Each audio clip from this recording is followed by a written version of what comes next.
Siakam, look at his stats against us. I don't know what he averages. I'm sure Teja has the numbers on that one, but he dominates us. So my question is going to be very simple with this one. Why do we have such difficulty guarding Pascal Siakam? Stiff arms. Besides the stiff arms.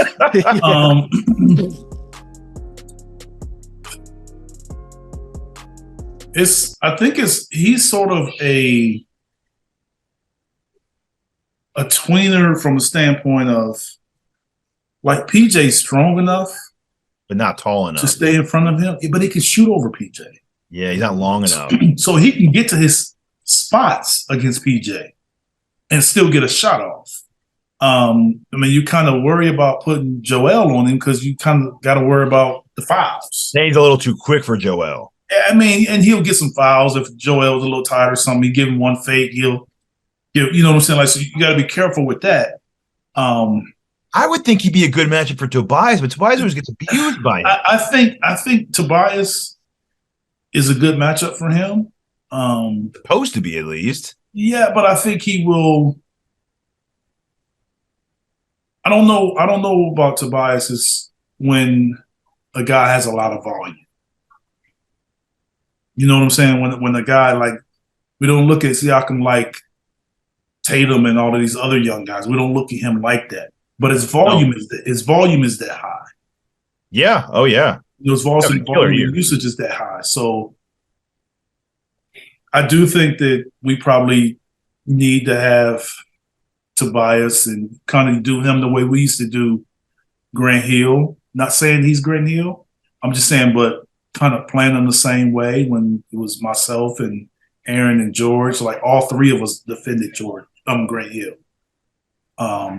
Three guys, three different looks.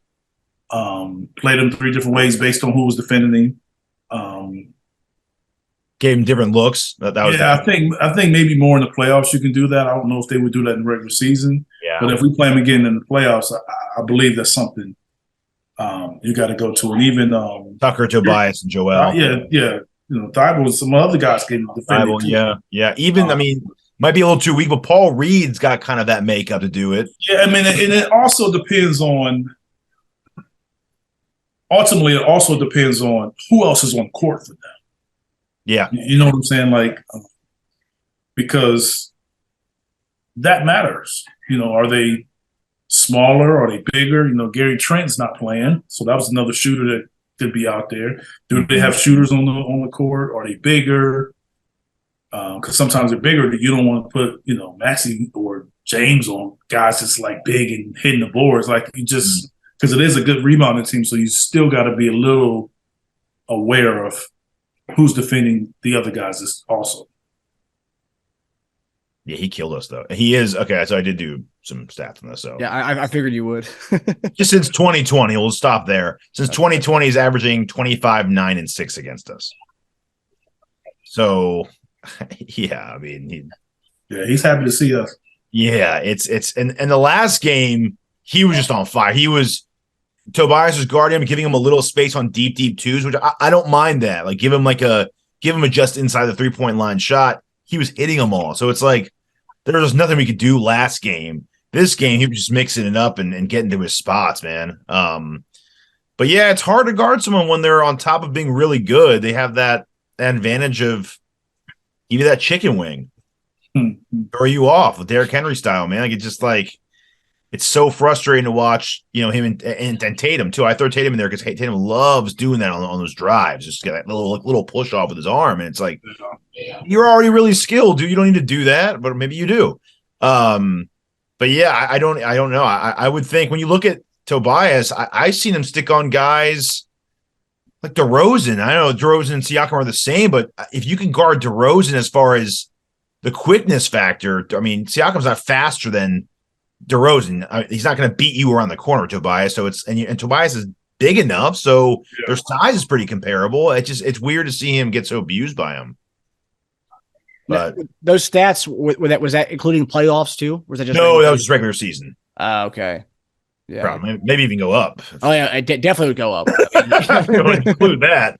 That's just regular season since 2020. But yeah, that's Yeah, man. It's not like he only does it against us. He's having a great year. Yeah.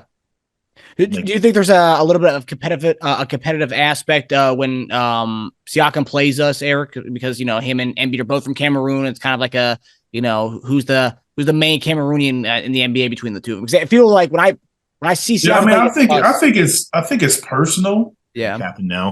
But I don't think it's personal as far as me thinking I'm better than you. Mm-hmm. I think it's more like, hey, my team beat your team. Like a more friendly person, right? Than than the more confrontational person. Mm-hmm. But yeah, I think that comes into play. But I just think that when you play, you kind of get a rhythm against the team, and obviously he has one against us. Like it's not unheard of for a guy to have a team's number.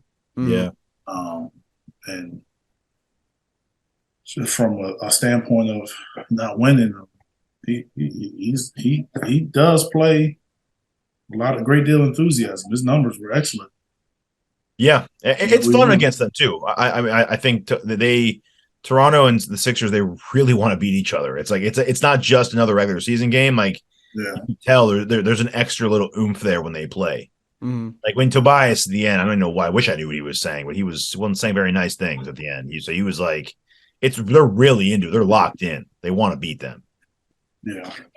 Yeah, I like seeing those rivalries too, especially when there's like, it's physical, but it's not like extra, like that dirty. Too much extra. Yeah, it's not dirty. It's more like, some Sixers fans would say that Toronto is dirty. Last night wasn't.